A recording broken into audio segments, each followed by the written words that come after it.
തീരെ കുട്ടിയായിരുന്നപ്പോൾ മുതൽ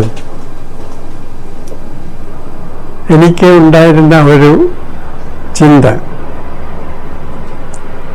ഈ കാണുന്നതൊക്കെ അതുപോലെയാണോ യഥാർത്ഥത്തിൽ എന്നതായിരുന്നു. സാധാരണ കുട്ടികളൊന്നും ഇങ്ങനെ ചിന്തിക്കാറില്ല എന്ന് എനിക്ക് പിന്നെയാണ് മനസ്സിലായത്. എന്തുകൊണ്ടാണ് ഞാനിങ്ങനെ ചിന്തിക്കാൻ തുടങ്ങിയത് എന്ന് എനിക്ക് തന്നെ അറിഞ്ഞുകൂടാ. ഒരുപക്ഷെ എൻ്റെ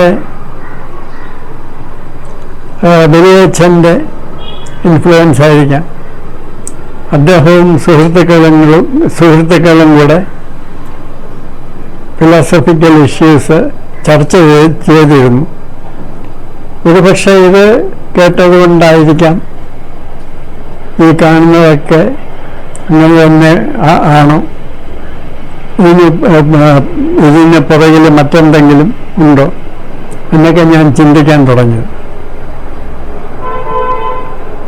ഏതായാലും എനിക്ക് അന്ന് ഉണ്ടായ ഒരു ധാരണ, ഈ കാണുന്നതിൻ്റെയൊക്കെ പുറകിൽ ഒരു സത്ത അല്ലെങ്കിൽ ഒരു ചൈതന്യം അല്ലെങ്കിൽ ഒരു ബോധം ഉണ്ട്. നമ്മൾ കാണുന്നതൊക്കെ ഒരു ഡിസ്റ്റോർട്ടഡ് വേർഷൻ ഓഫ് റിയാലിറ്റിയാണ് എന്നൊരു ധാരണ എനിക്കുണ്ടായി. ഒരുപക്ഷെ ഈ വാക്കുകളിൽ കൂടെ ആ തോന്നൽ പ്രകടിപ്പിക്കാൻ എനിക്ക് കഴിയുമായിരുന്നില്ല. പക്ഷെ അങ്ങനെ ഒരു ധാരണ എനിക്കുണ്ടായി. അന്ന് തൊട്ട് ഞാൻ ആളുകളെ കാണുമ്പോൾ ചിന്തിക്കുന്നത്, ഇവരെത്രമാത്രം ഈ കാണുന്നതൊക്കെ അതേപോലെ ആണെന്ന് വിശ്വസിക്കുന്നവരാണ് അല്ലെങ്കിൽ അങ്ങനെ ധരിക്കുന്നവരാണ് എന്നുള്ളതായിരുന്നു.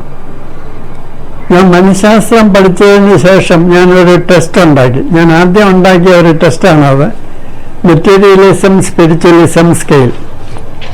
അതായത് നിങ്ങൾ എത്രമാത്രം മെറ്റീരിയലിസ്റ്റാണ് അല്ലെങ്കിൽ എത്രമാത്രം ആത്മീയവാദിയാണ് എന്നുള്ളത് അളക്കുന്ന ഒരു ചോദ്യാവലിയാണ് ഈ ടെസ്റ്റ്. അപ്പോൾ ഇന്നും എനിക്ക് ഈ ഒരു ക്യൂരിയോസിറ്റി ഉണ്ട്. എന്തുകൊണ്ട് ചില ആളുകൾ ഭൗതിക വിശ്വാസികളായിരിക്കുന്നു, അവരെന്തുകൊണ്ട് ഇങ്ങനെ കടുംപിടുത്തം പിടിക്കുന്നു, എന്തുകൊണ്ട് ഡോഗ്മാറ്റിസ്റ്റ് ആകുന്നു? എൻ്റെ നിരീക്ഷണത്തിൽ യഥാർത്ഥ സയൻറ്റിസ്റ്റുകൾ തുറന്ന മനസ്സുള്ളവരാണ്. അവര് യാഥാർത്ഥ്യം അറിയാൻ വേണ്ടിയാണ് ഗവേഷണം ചെയ്യുന്നത്. അതായത് ഈ കാണുന്നതൊന്നും അതുപോലെയല്ല, ഇതിൻ്റെ പുറകിൽ എന്തോ ചൈതന്യമുണ്ട്, അതിന് ദൈവമെന്നോ എന്ത് പേര് വേണോ കൊടുക്കാം. ഒരു പേരും വാസ്തവത്തിൽ കൊടുക്കാൻ സാധ്യമല്ല. കാരണം പേരുകൾ ഡിഫറൻഷിയേറ്റ് ചെയ്യാനാണ് ഉപയോഗിക്കുന്നത്, വ്യത്യാസം കാണിക്കാനാണ് ഉപയോഗിക്കുന്നത്. അപ്പോൾ നമ്മൾക്ക് ഇന്ദ്രിയങ്ങൾക്ക് അപ്പുറത്തുള്ള ഒരു വാസ്തവികതയെ വാസ്തവത്തിൽ ഒരു പേരിൽ ഒതുക്കാൻ സാധ്യമല്ല. എങ്കിലും കമ്മ്യൂണിക്കേഷന് വേണ്ടി എന്തെങ്കിലും പറഞ്ഞേ പറ്റൂ. അപ്പോൾ ദൈവമെന്ന് പറയാം എന്നേ ഉള്ളൂ. അപ്പോൾ യഥാർത്ഥത്തിലുള്ള ഗവേഷണം ദൈവ അന്വേഷണം തന്നെയാണ് എന്നാണ് എനിക്ക് തോന്നിയിട്ടുള്ളത്. പിന്നെ ന്യൂട്ടനും ഐൻസ്റ്റൈനും ഡാർവിനുമൊക്കെ എഴുതിയിട്ടുള്ള കാര്യങ്ങൾ വായിച്ചപ്പോൾ എൻ്റെ ധാരണ ശരിയാണെന്ന് മനസ്സിലായി. ഇവരാരും ദൈവ നിഷേധം നടത്തിയിട്ടില്ലെന്ന് മാത്രമല്ല, അവർക്കെല്ലാം ഈശ്വരനുണ്ട് എന്നുള്ള ഒരു ധാരണയാണ് ഉണ്ടായിരുന്നത്. ഈ ഒരു പോസിറ്റിവിസത്തിൽ നിന്നാണ് സയൻസ് ഉണ്ടാകുന്നത്, അല്ലെങ്കിൽ സയൻസ് പുരോഗമിക്കുന്നത്. നേരെ മറിച്ച് ഈ കാണുന്നത് മാത്രമാണ് വാസ്തവമെന്ന് ചിന്തിച്ചാൽ പിന്നെ ഇന്ദ്രിയ സുഖത്തിൽ മുഴുകുകയുള്ളൂ വ്യക്തി. അപ്പോൾ ചാർവാകനും എപ്പിക്യൂറസും ഡെമോക്രിറ്റസും ഇന്ത്യയിലായാലും ഗ്രീസിലായാലും മറ്റെവിടെയെങ്കിലും ആയാലും അവരെല്ലാം പറഞ്ഞിരിക്കുന്നത് അങ്ങനെയാണ്. ഈ കാണുന്നത് മാത്രമാണ് വാസ്തവമെങ്കിൽ പിന്നെ നമ്മൾ ഒന്നിൻ്റെയും പുറകെ അന്വേഷിച്ച് പോകേണ്ട കാര്യമില്ല. സുഖിക്കുക, സ്വന്തം സുഖത്തിന് വേണ്ടി എന്ത് ചെയ്താലും തെറ്റില്ല എന്നുള്ള ഒരു ഹെഡോണിസം, അത് പ്രഷർ പെയിൻ പ്രിൻസിപ്പിൾ അനുസരിച്ചുള്ള ജീവിതം ആണ് ഇവരെല്ലാം പറഞ്ഞിരിക്കുന്നത്. അപ്പം നിങ്ങൾ എത്രമാത്രം ഈ കാണുന്നതെല്ലാം അതുപോലെയാണെന്ന് കരുതുന്നു എന്ന് ചിന്തിക്കുക. നിങ്ങൾ എന്ന് പറയുന്നതാണ് അടിസ്ഥാനമായ അനുഭവം. അത് എത്രമാത്രം സത്യമാണ്? നിങ്ങൾ യഥാർത്ഥത്തിലുണ്ടോ, അല്ലെങ്കിൽ മറ്റൊരു തരത്തിലുള്ള സ്വപ്നമാണോ നിങ്ങൾ? ഇപ്പോൾ ബുദ്ധിസം അനുസരിച്ച് പ്രൈമറി ഇല്യൂഷൻ സെൽഫാണ്. അതായത് വ്യത്യസ്തമായ ഞാൻ എന്നുള്ള ഒരു അനുഭവം അല്ലെങ്കിൽ ചിന്ത. ഇത് തന്നെയാണ് അടിസ്ഥാനപരമായ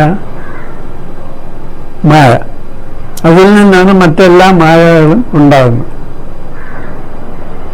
ഇപ്പോൾ രമണ മഹർഷി ഹുവാമായി എന്ന് ചിന്തിക്കാൻ പറഞ്ഞു. ഇപ്പോൾ ഞാൻ ആരാണ്? പലരും വിചാരിക്കുന്നത് രമണ മഹർഷിയുടെ ഉപദേശം അനുസരിച്ച് ഞാൻ ആരാണ് എന്ന് ചിന്തിച്ചാൽ ഞാൻ വലിയൊരു സംഗതിയാണ്, ബ്രഹ്മമാണ് എന്ന് ഉത്തരം കിട്ടുമെന്നാണ് പലരും വിചാരിക്കുന്നത്. പക്ഷെ യഥാർത്ഥത്തിൽ അങ്ങനെയല്ല. രമണ മഹർഷി എഴുതിയിട്ടുള്ളത് തന്നെ വായിച്ചാൽ മനസ്സിലാകുന്നത്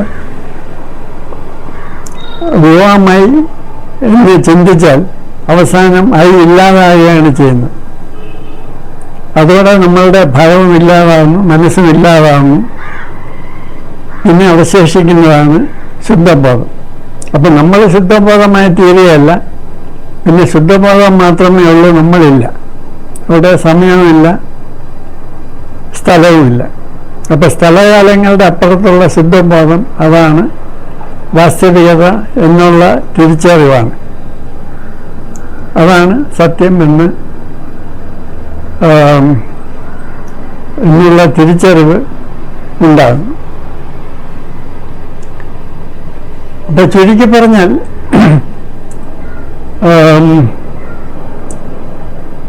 നമ്മൾ അനുഭവിക്കുന്ന മൊത്തത്തിലുള്ള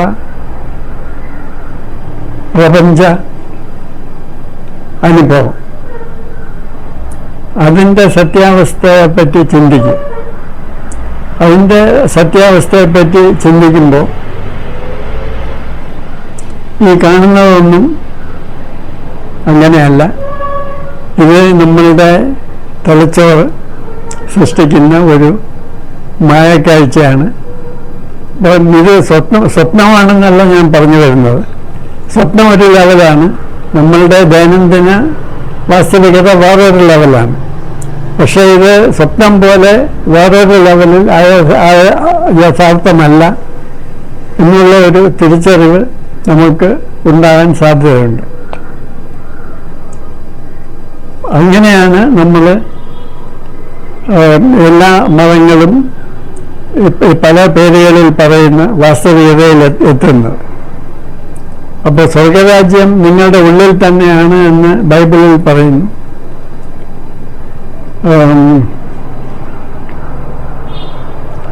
നിർവാണം എന്ന് ബുദ്ധമതത്തിൽ പറയുന്നു. ബോധോദയം എന്ന് മറ്റ് പല മതങ്ങളിലും പറയുന്നു. ഇതെല്ലാം ഒരേ സംഗതി തന്നെയാണെന്നാണ് എനിക്ക് തോന്നുന്നത്. ആധുനിക മനഃശാസ്ത്രത്തിൽ parapsychology, psychology of consciousness, transpersonal psychology എന്ന് 3 വിഭാഗങ്ങളുണ്ട്. ഏറ്റവും പഴയതാണ് പാരാസൈക്കോളജി. അത് വികസിച്ചാണ് ബോധാവസ്ഥകളുടെ മനഃശാസ്ത്രത്തിലെത്തിയത്. ബോധാവസ്ഥകൾ പലതുണ്ട്. അതിലൊന്നാണ് ട്രാൻസ്പേഴ്സണൽ കോൺഷ്യസ്നെസ്. അപ്പോൾ ബോധാവസ്ഥകളുടെ മനഃശാസ്ത്രം ഒരുപാട് വികസിച്ച് അവസാനം ഏറ്റവും പ്രധാനപ്പെട്ട ട്രാൻസ്പേഴ്സണൽ കോൺഷ്യസ്നെസ് പഠിക്കാൻ തുടങ്ങി. അങ്ങനെ അതിൽ നിന്ന് ട്രാൻസ്പേഴ്സണൽ സൈക്കോളജി എന്ന പുതിയ ഒരു മനഃശാസ്ത്ര ശാഖ രൂപം കൊണ്ടു. ഇന്ന് ട്രാൻസ്പേഴ്സണൽ സൈക്കോളജിക്ക് പ്രത്യേകം അസോസിയേഷനുണ്ട്, പ്രത്യേകം ജേർണലുകളുണ്ട്. ട്രാൻസ്പേഴ്സണൽ സൈക്കോളജി പഠിക്കുന്നത് ട്രാൻസ്പേഴ്സണൽ കോൺഷ്യസ്നെസ് മാത്രമാണ്. സൈക്കോളജി ഓഫ് കോൺഷ്യസ്നെസ് പല ബോധാവസ്ഥകളുടെ പഠനമാണ് നടത്തുന്നത്.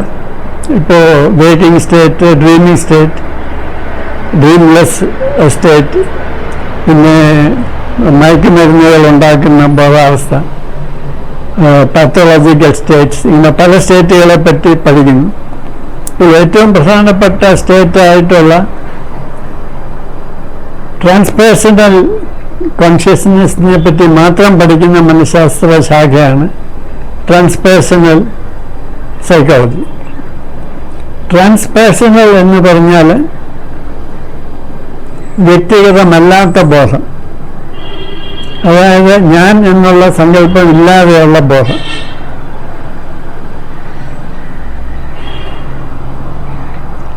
ഈ ട്രാൻസ്പേഴ്സണൽ കോൺഷ്യസ്നെസ് തന്നെയാണ് മിസ്റ്റിക് സ്റ്റേറ്റ് എന്നും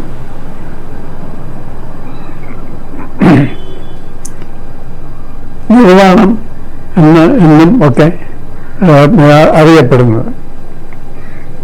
അപ്പോൾ ഇതിനെപ്പറ്റി മാത്രം പഠിക്കുന്ന ഒരു മനഃശാസ്ത്ര ശാഖയിൽ നമ്മളിന്ന് എത്തി നിൽക്കുകയാണ്. അപ്പോൾ ഇതിൻ്റെ പ്രധാന ഒരു പരിപാടി ധ്യാനം തുടങ്ങിയ പരിപാടികൾ കൂടെയും മറ്റ് അപഗ്രഥന രീതികളിൽ കൂടെയും വാസ്തവികതയിൽ എത്തിച്ചേരുക എന്നുള്ളതാണ്. ഇതിനെപ്പറ്റിയുള്ള പഠനങ്ങൾ മാത്രമാണ് ട്രാൻസ്പേഴ്സണൽ സൈക്കോളജി കൈകാര്യം ചെയ്യുന്നത്.